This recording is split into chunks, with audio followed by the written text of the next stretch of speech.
I didn't realize how much time all of this stuff was costing me. I felt like I was busy all the time, but yet I wasn't able to achieve the big goals and dreams that I had. If you're working towards becoming an actuary, then you need to be ultra productive. Fitting in time for studying and other career building tasks into a schedule that's already jam-packed is absolutely no joke. So in today's video, I'm going to be taking you around my house to show you 3 game-changing things that I do to make myself ultra productive and fit in time for my other bigger picture goals. And these are things that you can implement too. Let's go. Okay, so one thing I'm doing all the time is constantly thinking about how I can do things more efficiently. This is something that just naturally goes on in my mind whenever I'm completing a task that I do over and over and over again. So one of those tasks is cooking. One of the things I do for breakfast is that we just have a pretty standard breakfast every single morning. Oatmeal makes it really quick and easy. It's easy cleanup and it's streamlined, so I don't even really have to think about what we're doing for breakfast every day. So that's a regular occurring thing. And also scrambling eggs. For lunch, we a lot of the time have egg wraps for lunch. So I've decided to start scrambling a whole bunch of these on the weekend or just throughout the week on various days, but these will last in the fridge for 3 to 4 days. And since we just have a big batch of already made scrambled eggs, it makes it really easy to go to that, create a quick wrap, and put it on the stove, heat it up, and lunch is ready. Honestly, if the kids could just switch to photosynthesis, this whole dinner issue would be solved. Efficiency level 10 out of 10. For dinner, now that gets a bit more complex. I do tend to like to create kind of homemade meals. So what I've done in that area is I've created a list on my phone of all the recipes that I typically use that are 30 minutes or less to create. I've gathered them from the cookbooks that I have. So on this list, I've created a listing of the page number and the cookbook that all those recipes are in, as well as the ingredients that we don't always have on hand. Then I can search through my recipes and see, okay, I have broccoli this week and this recipe needs broccoli, so I'll make that one this week. And if there are any other additional ingredients that I would need for that recipe, I can grab them while I'm at the grocery store too. So this has made planning really quick for me, and it also means that I have all these meals ready to go. I've also decided to let dishes pile up in the sink. I was opening and closing the dishwasher and filling it like 20 times a day if I was to do that every single time we use a dish. So I just throw everything in the sink now and put it into the dishwasher 2 to 3 times a day, and that sped things up a little bit in that area. I also pre-chop a lot of the veggies and stuff that I bring home so that it makes meal prep a lot quicker too. So like I said, I love being in the kitchen, but this is one area that I've really had to simplify and efficientize because it just has to be done, but it takes a lot of time if you don't really think about it. Now, this is what I've done in my personal life. Let's head up to the office to show you what I've done in my work life. Okay, so I actually have 2 jobs. One is here at Actuarial, where I help future actuaries get their first actuarial job. This is a business that I've started from scratch. And my second job that I still do is at my dad's welding business. This is a stepping stone position that I had very early on in my career, and I still do it. If you're not familiar with a stepping stone position and you are part of the AAC, then go to the rising candidate phase, because that's where I talk all about stepping stone positions and how they'll help you in getting an actuarial job down the road. So I would say my bookkeeping position that I do for my dad's welding business is very similar to stepping stone positions that you might actually have now. So I'm going to spend the majority of my time talking about that and what I do there to be as efficient as possible. Now, one of the big things that I just recently did was revamp the whole quarter end process. During quarter end, I often find that I'm spending 5 to 10 hours manually inputting a whole bunch of information into our bookkeeping software and then being able to figure out how much tax we have to pay. So what I've done is I've created a whole system that automates a lot of the tasks that need to be done in order to get that information into our bookkeeping software. So this process now should go from taking 5 to 10 hours down to 1 or 2 hours, and that's going to be huge time savings, especially over the course of a year. Now for you, if you're in a stepping stone position, maybe you're not going to be using it for other work, but it could be used for study time or building other qualifications for your actuarial job. Another thing that I've implemented in that side of my work is a deal with it day. So basically on Sunday is when I deal with all the things that I need to get done for that job. If it can wait to Sunday, I do it Sunday. That's when I pay all the bills all at once. I make all the invoices all at once and respond to emails all at once. And that's what's worked for me, and it's made things efficient because it means I'm not constantly thinking of that in the back of my mind while I'm trying to go through the rest of my week. I have been working on trying to implement this into my personal life as well. Actually, this basket right behind me here is kind of the deal with it basket, I guess you could call it, where I'm trying to put all the things that don't need to be done right away into that basket in my personal life. And then hopefully on a Tuesday, I will actually get to those things and deal with them. So far, hasn't been working as well as it does in the business side.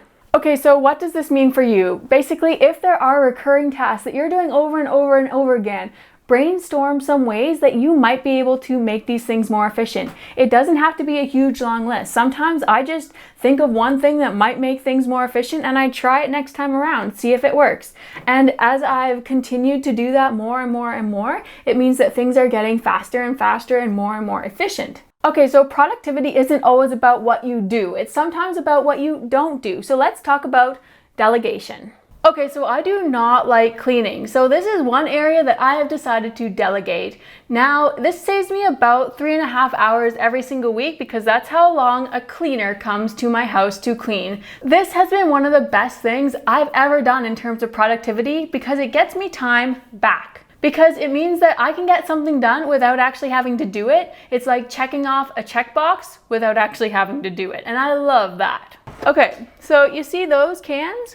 Those are cans that I did not grocery shop for. I recently started doing this. I have discovered that getting people to shop for groceries for me is way better. It saves me a ton of time. I used to spend about 1 hour, maybe an hour and a half every single week shopping for groceries. But now I learned that you can get someone else to do that for just $1. So what I've recently done is I've started going to the shopping websites of 2 different grocery stores in my area. They each charge $1 for pickup of groceries. So someone else will go around and get me everything I need. But the cool part is that I can sit on the couch for about 20 minutes and get 2 weeks worth of groceries, saving me almost 2.5 hours every single 2 weeks. Okay, so 2 more quick things here.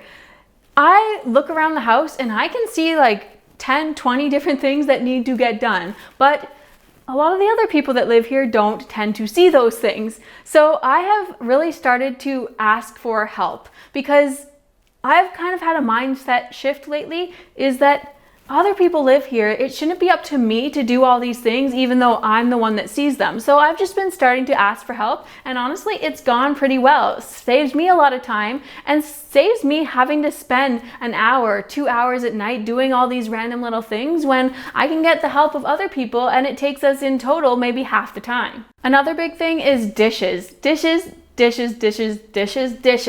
I was spending so much time every day, or maybe not every day, I would maybe do them every 2 or 3 days, doing dishes because there were all these things that you're not supposed to put in the dishwasher.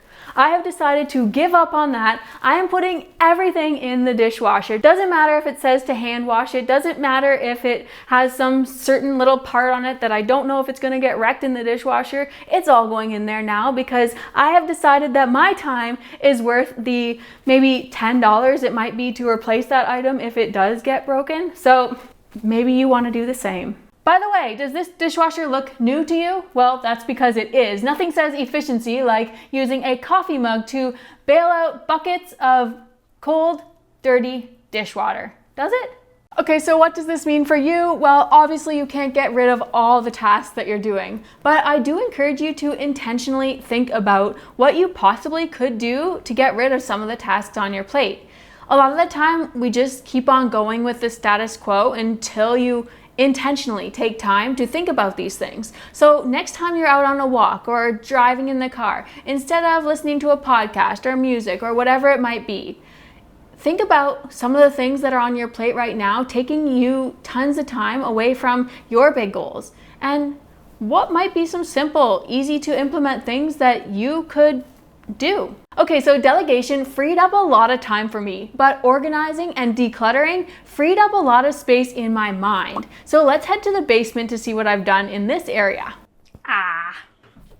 By the way, if you've been finding this video helpful so far, could you please give it a thumbs up to let me know and help it spread to other future actuaries? Okay, so here we are in my basement. Now, I have always had a pretty messy house. I wouldn't say like it's crazy messy and I can make it look nice, but there was a lot of stuff in it. And I got really frustrated with feeling like I was doing the same thing, like tidying up the same thing over and over again, just to have it get messed up again the next day. And on the way down here, you saw that big pile of winter clothes that we have there. That's an area that I still need to work on because obviously it's not staying tidy. And I'm in a room right now where I'm still actively working on this. It's something that I've been doing for about a year now, and I would estimate that I've probably already gotten rid of about 1,000 things, around that, 1,000 things in the house that I wasn't using.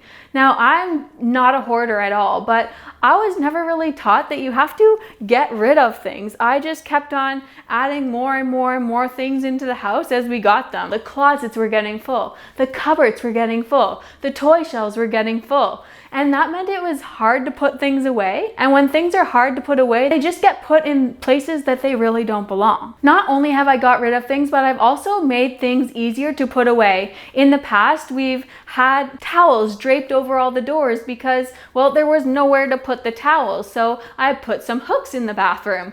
You do have to admit that having towels hanging from every door of our house kind of makes it look like we're running a elegant towel showroom or something like that, doesn't it? We've had coats laying over the chairs because there wasn't an easy and convenient way to put coats away when someone walked through the door. The spices in the kitchen were often left all over the counter after cooking because they weren't easy to put away. So I moved the spice drawer closer to the stove so that I could use them at the stove and put them right back in the drawer. I've also put small bins into the cabinet under the TV so we can have some things in the living room, but they're easy to put away when we're done. On top of that, I've also changed my habits. I have actively tried to change my habits to put things away when I'm done with them rather than just leave them out. I was starting to notice that why does the bathroom get cluttered? Well, because when I'm done using my brush or I'm done using my lotion, I will just set it on the counter. Instead, I've made things really easy to put them away, and I've had to develop the habit of actually doing that,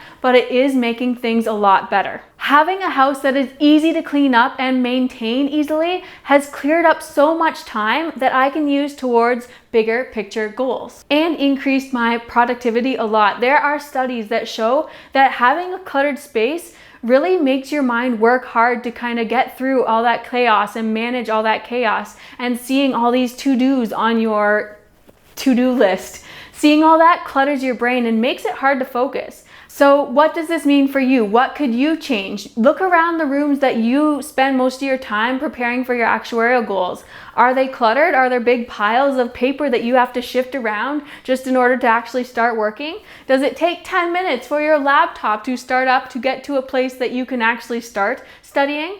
These are things that are making it inconvenient for you to do so, and it's either going to make you feel like you don't want to do it at all, or it's just going to make it take so much longer than it needs to, meaning that you'll get less done in the amount of time that you have available to you. So maybe decluttering and organizing a space could save you 15 minutes, 30 minutes a day.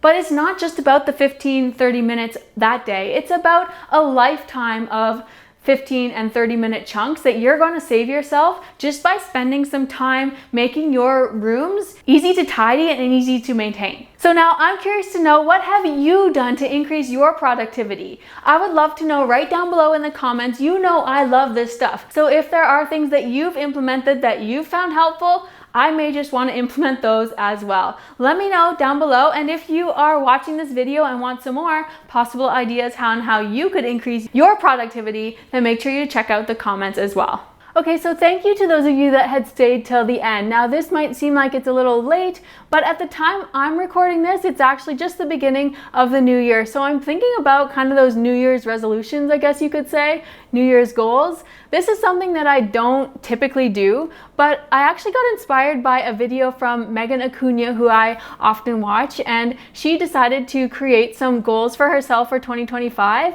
And I decided that, maybe I should just actually kind of think about some of the things that I'd like to achieve this year. And I feel kind of like I have the time to do that now because of all the productivity tips that I just shared with you in this video. So, two big things that I'd really like to do this year that are really scary for me, and there are other things that I have on my list of things, but these are two of the scariest things because they are really out of my comfort zone. So one of them is to set up some sort of, or host some sort of little play date / business talk session with women in my area. I'd really like to get to know some of the other moms and business people in my area so that I can just have other people to talk to that kind of get what I'm going through at the same time as having kids. So I'd really love to do that and just kind of create some sort of social group around it. I think that'd be really awesome. However, very social and scary for me. Another thing is to organize some sort of event where I would be somehow helping out a charity or something, some sort of charitable event maybe, or I don't know, it doesn't necessarily have to be charitable, but I just want to organize some sort of event that's going to help people in some way. I've kind of casually been thinking maybe like children's clothing swap or toy swap or something, and maybe the leftover toys that don't go to other people could be given to a charity or something. I don't know. Let me know what your 2025 goals are down below in the comments. I'd love to read all about them. See you in the next one.